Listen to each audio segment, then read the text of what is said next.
நெல்லிக்காய் ஊறுகாய் பண்ண போகிறோம். இப்போ தான் எல்லா சீசன்லேயுமே எல்லாமே கிடைக்கிறதுன்னு வச்சுட்டுருக்கேன்.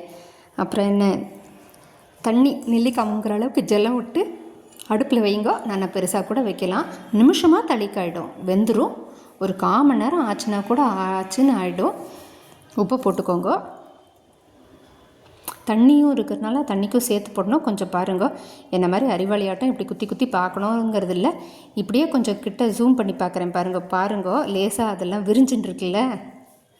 ஸோ தளி காயெடுத்து கொஞ்சம் மஞ்சப்பொடி போடுங்க. அப்படியே இறக்கி வச்சுக்கோங்க. நிஜமாகவே இந்த டைம் தான், கூட 5 நிமிஷம் ஆயிருக்கு, அவ்வளோதான். அடுப்பை சின்னதாக வச்சுட்டு நல்லெண்ணெய் விட்டுக்கோங்க. கடுகு,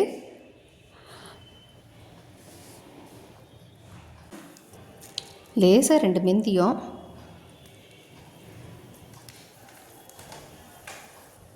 உங்கள் மனசு போல், என் மனசு போல் பெருங்காயம் போட்டு அடுப்பை அணைச்சிருங்கோ. இந்த வெந்த நெல்லிக்காய் தண்ணியோட ஒரு 4-5 ஸ்பூன் மிளகாப்பொடி.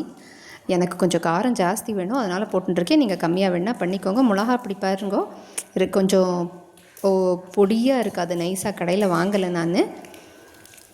ஆற்றுலேயே மிக்சியில் பொடி பண்ணிட்டதுனால கொஞ்சம் ஒரு மாதிரி தான் இருக்கும், பரவாயில்ல. அதனால் எந்த குறையும் வந்துடல. கடையில் கலப்படத்தோடு வாங்குறதுக்கு இது மேலேன்னு நினைக்கிறேன். ட்ரை பண்ணி பாருங்க நீங்களும். நல்லா கடுகு வெடித்து மெந்தியமெல்லாம் செவந்துருத்து பாருங்கோ. பெருங்காயமும் நல்லா வறுபட்டுருத்து. வேஸ்ட் பண்ணிடாதீங்க. நல்லா ஒட்டை தட்டிக்கோங்க. கொஞ்சம் அந்த உள்ளே இருக்கிற ஜலத்தை கூட விட்டு நல்லா அலம்பி விட்டுக்கலாம். ஜலத்தோடு தொட்டுண்டு சாப்பிட்லாம், அந்த தண்ணியுமே சேர்த்து சாப்பிட்லாம். அவ்வளோ சூப்பராக இருக்கும். இந்த கசப்பு, இந்த பெருங்காய வாசனை, மெந்தியத்தோட வாசனை, நெல்லிக்காய் எல்லாம் சேர்ந்து சூப்பராக இருக்கும். தண்ணியோடு சேர்ந்து சாப்பிட்டு பாருங்கள், மோர் சாத்துக்கு சூப்பராக இருக்கும். ஓகே,